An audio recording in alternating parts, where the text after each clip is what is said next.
Okay, so let's see about supplying some power to this radio now that I think it's ready to go. I'll just leave that light out front here. And where to hook up the power? I do have these two leads here.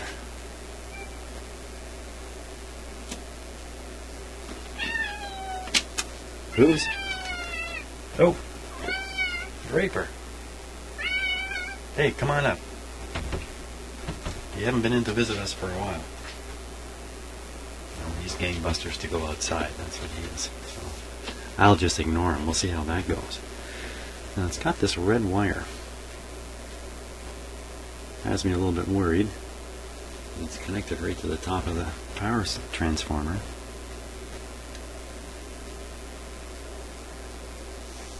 Oh, okay, so this wire is heading down to the on-off switch. Let me show you that. Just give me a moment here. I have to change the focus on my... Oh, maybe I don't. Maybe I don't. Okay, so there's the top of the transformer. And the brown wire goes down to the switch. There's the on-off switch. So no doubt this is a power wire. And then the wire coming back from the switch is heading down under there somewhere.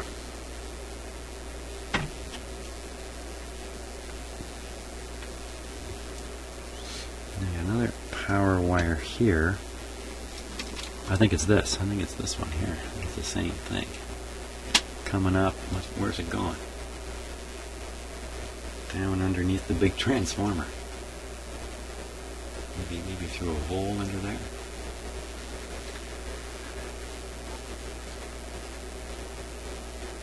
And we have these wires here, a little dark over here.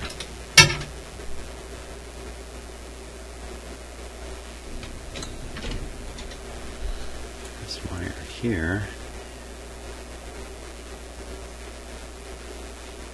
Okay, so I think what's happening is this cord is coming in from the power, splitting, one wire going to the switch and then coming up to this top terminal, and the other wire is simply coming up to the top terminal. Why these things are soldered here? You know what probably happened? Somebody cut these in the past and then reconnected them back. You know, there is a technique here where when you cut a wire away, instead of cutting it right clean, you cut it with a piece left, and then later you can use that piece to identify what it was because of the color and the type of insulation of that. So it's a bit of a repairman's trick to cut wires back. And I see the same thing was done on the back here. And they're not visible anymore. Yeah, these ones. Dark here. Hang on. There they are. See, all these have all been cut. Look, they've been cut and resoldered, in fact. So the same technique's been used here, where you cut the wire, but you leave a tail for later identification. That's almost certainly what's happened a couple of times to this guy. Yeah, that's what that would mean. So I'm feeling pretty good now about hooking up some power to these two wires. Feeling good enough to give it a try. Aren't you lucky you're at home watching a video of this? I'm standing right in front of this radio.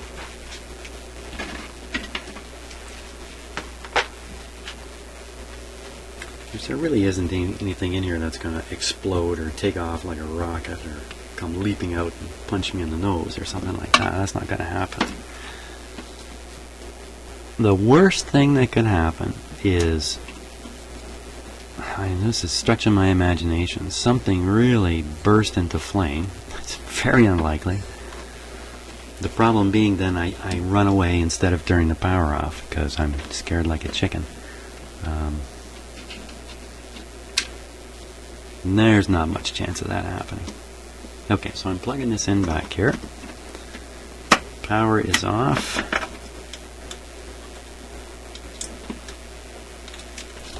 Plug is in.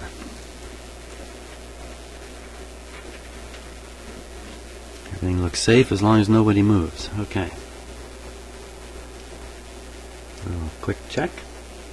We're not going to hear anything at this rate. I got to figure out where to put some speakers. Aren't there some speaker wires hanging out of this? No. Must be a console where the speakers plug into the back of this.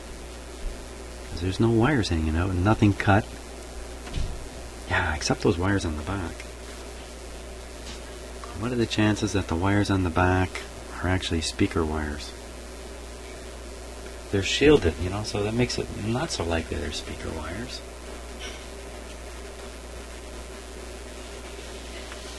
And I'm still confused by the too many transformers in this radio. It's a big power transformer, no question about that. And then there's that guy.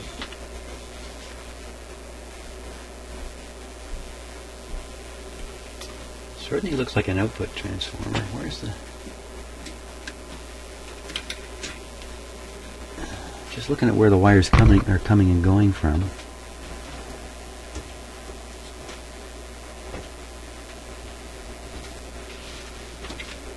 Why is there tape down in there?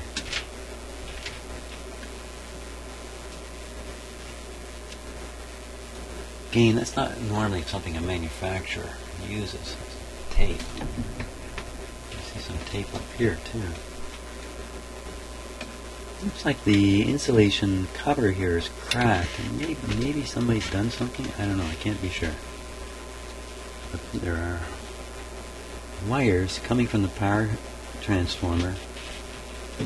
They appear to be just bypassing, just going past this one down through the hole. I don't think they have anything to do with this transformer here. Sounds like famous last words. Let's look at that one that's underneath again.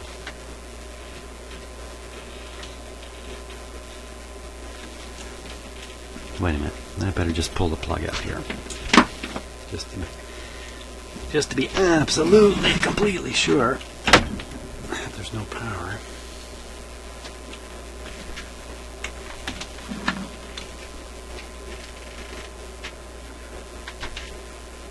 So there's the other transformer.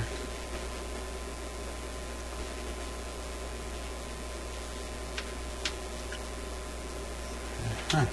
Would they put two output transformers, put one above, one below? Are these identical?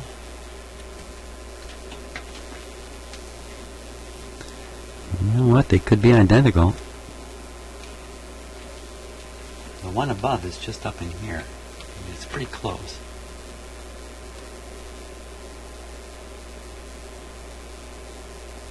Wow.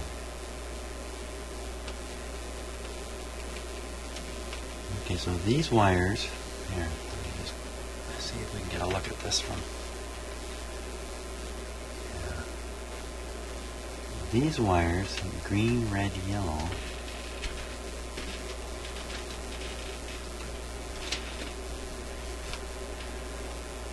they connect here.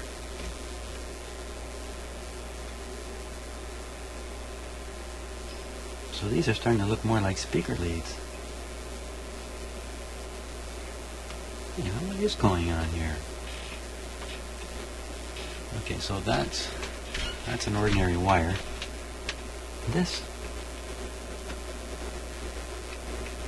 is not a shielded wire. This is two wires. And this is not shielded. So what do you want to guess? That this is the speaker ground and this is the left channel, right channel. This powers up their output transformers for one channel. It does say stereo right on the front of it, doesn't it? And the other one is just mounted up above the other transformer. Is it identical?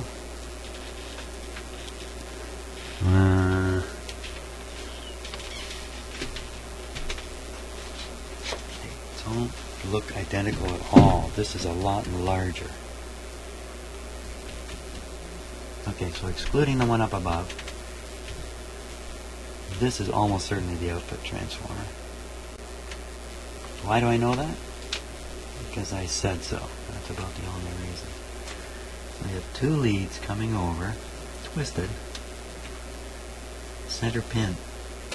Center pin has a red wire on it, and the red wire goes to the center of these outputs. The ones I'm deducing is the ground or return from two different speakers, left channel, right channel. So the red wire from here goes here. What's hooked up to this?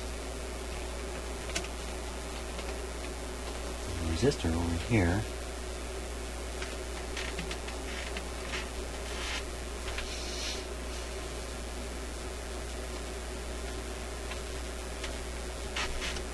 Big capacitor. I don't know what's going on. So what we'll do is we'll start the setup, no speakers attached. We'll poke around with some voltmeter readings and try and sort out what those are. Once we get comfortable enough, we can try a speaker.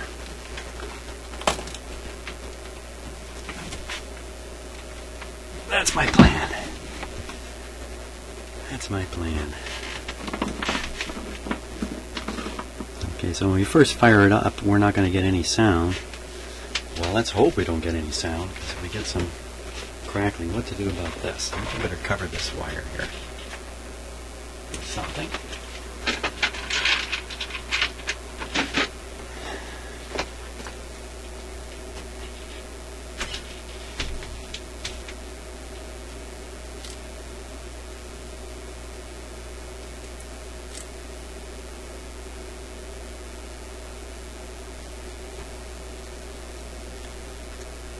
Pretty much remove it from up here. In fact, I'm not going to leave it flopping around like that either.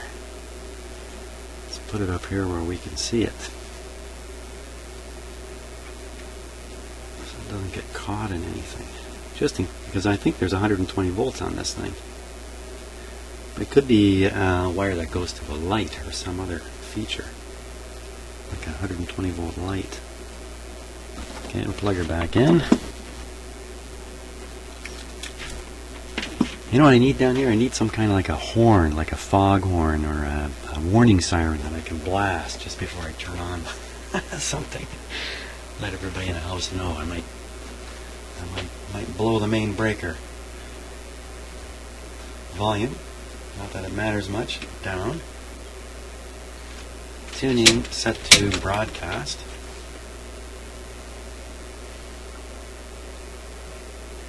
I'm just looking for safety. These controls out here where we can see them. No, I won't. I'm going to leave them back here. Just because of the way the wire is wants to go. I need the big wire happy. Anything I should be monitoring? B plus or anything like that? Not at this initial stage. Would be easy though, because these big capacitors are right out here. Yeah, let's do that. Let's do that because the capacitors are right out there.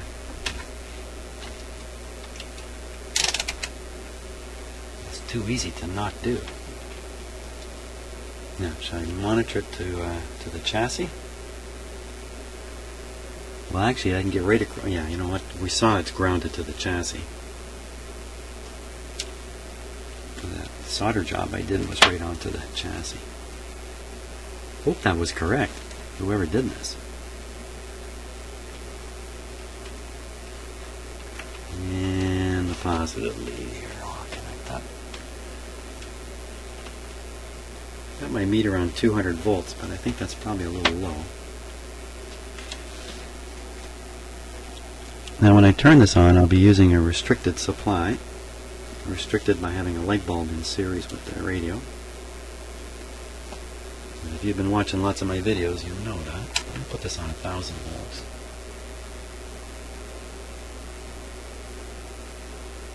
I think we are ready. Now I'm going to give you a view of the light bulbs there. Up to there. So these are the light bulbs we're talking about. And this guy's hanging loose. This guy's screwed in. It's a 40 watt light bulb, so that's quite a powerful restriction. It almost looks like the one light is on, but it's not.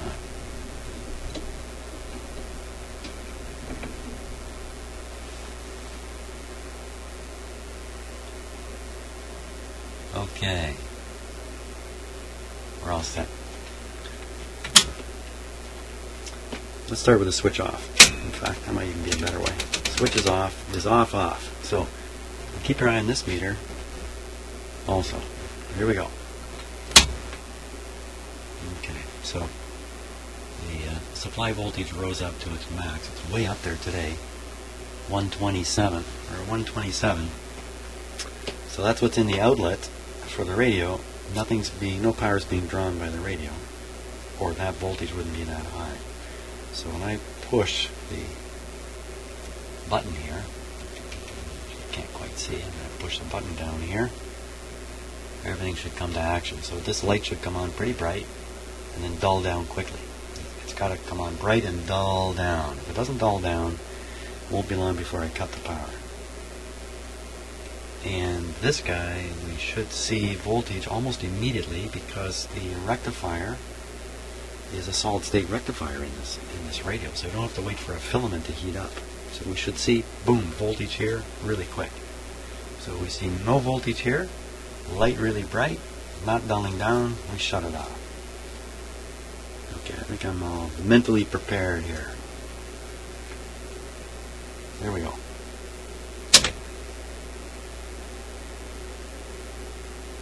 Okay, so charging up capacitors.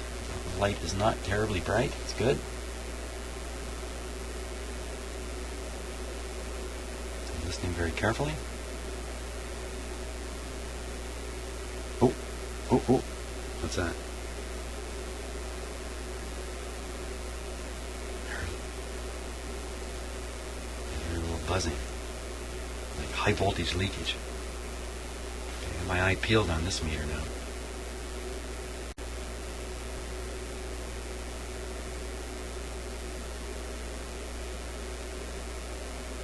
Okay, so I don't know what that sound was, but I doubt very much it was heard by on the video. Okay, 171, not bad. You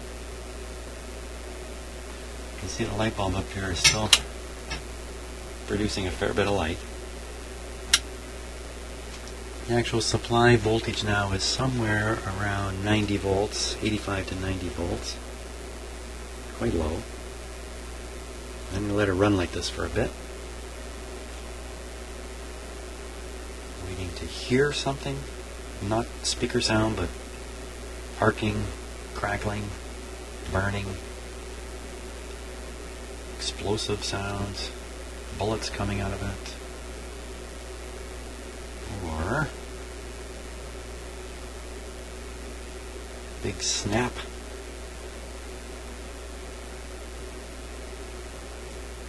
Nothing.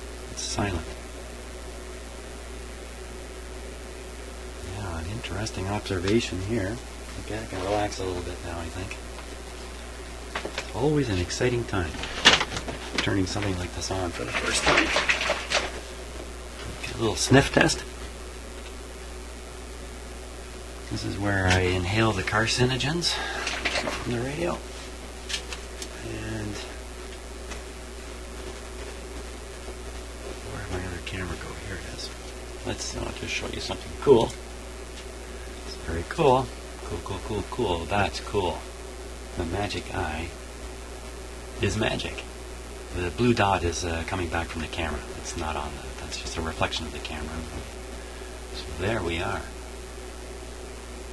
Interesting. Now let's tune the radio. We're on broadcast. No reason to think the antennas. No reason to think it's not going to receive something.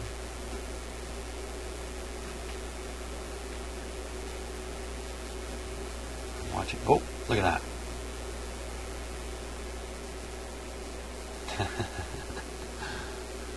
You know, if you've seen enough of my videos, you know what's causing that.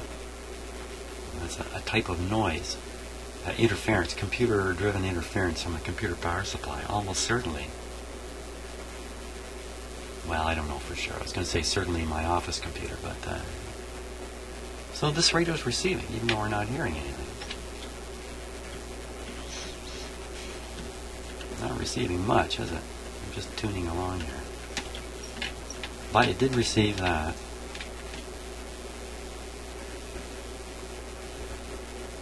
that's good for now. Next step is to hook up the speaker. I'm using a expendable speaker here.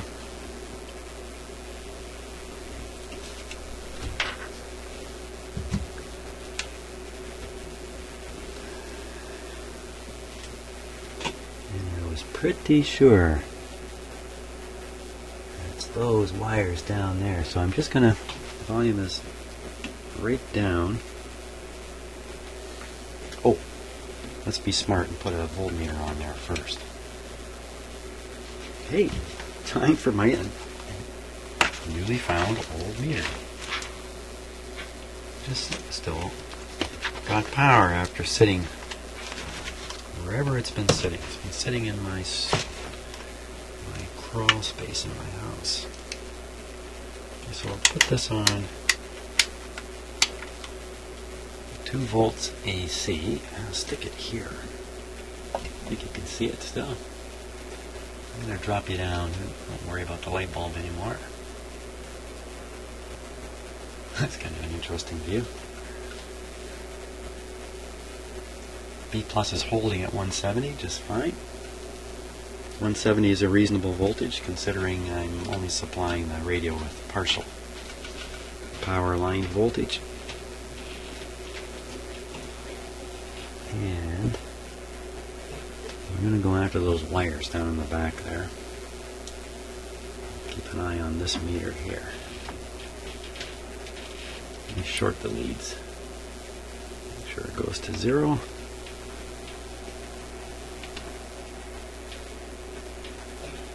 And there's one. There's the other.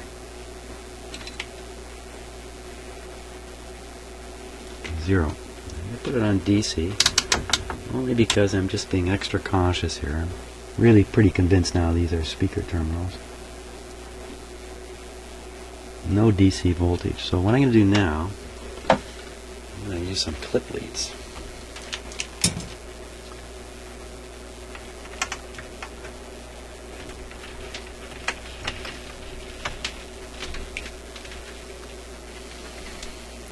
These are the speaker leads here.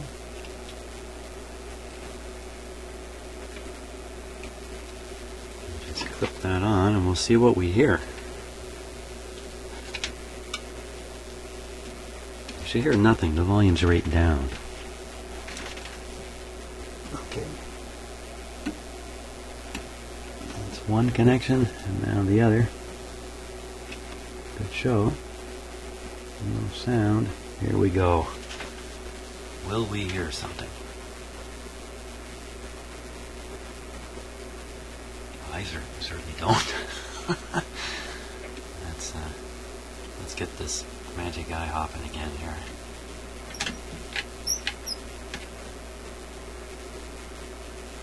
Okay. Do we hear that? Don't hear a thing. That's kind of worrisome.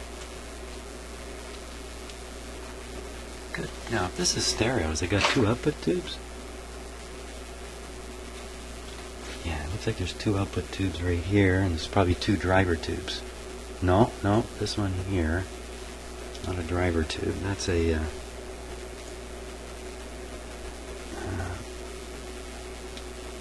probably the detector tube. I can tell by looking right inside it. I recognize it. It's a T8. Why no sound? Okay, speaker not quite connected right. No, it's pretty good. Clip lead's no good. Not very likely. I have to verify the clip leads at this point though. I can't really carry on. I'll use my little tester here. Okay, I'll disconnect from the radio first, just in case, I could still be wrong. Maybe those aren't speaker terminals, and maybe I'm on my way to getting a lift. Okay, listen. And you can see that, watch the yellow light there, green light.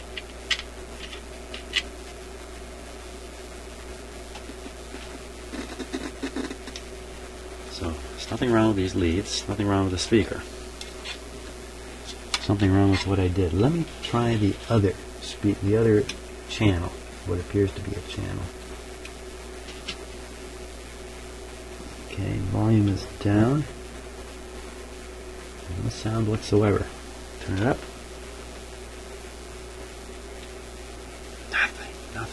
Nothing. It's possible we're running with such a restricted supply voltage that the tubes are not functioning properly. So this B plus should really be 250 or something like that. So what I'm going to do is I'm going to reduce the restriction. That's easily done. I'm just going to screw in another light bulb here.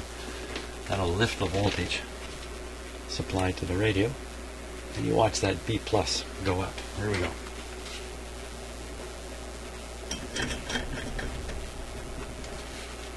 Okay, the lights got brighter on it. Yeah, 250. This thing's going far better now. You can almost see it in that camera view that it's hopping like crazy. Let's see if we hear anything now. There's not a single sound. Nothing. Not a hum. Okay, let me stick the speaker right in my ear here. Oh, it's a humming. It's a humming away. Okay.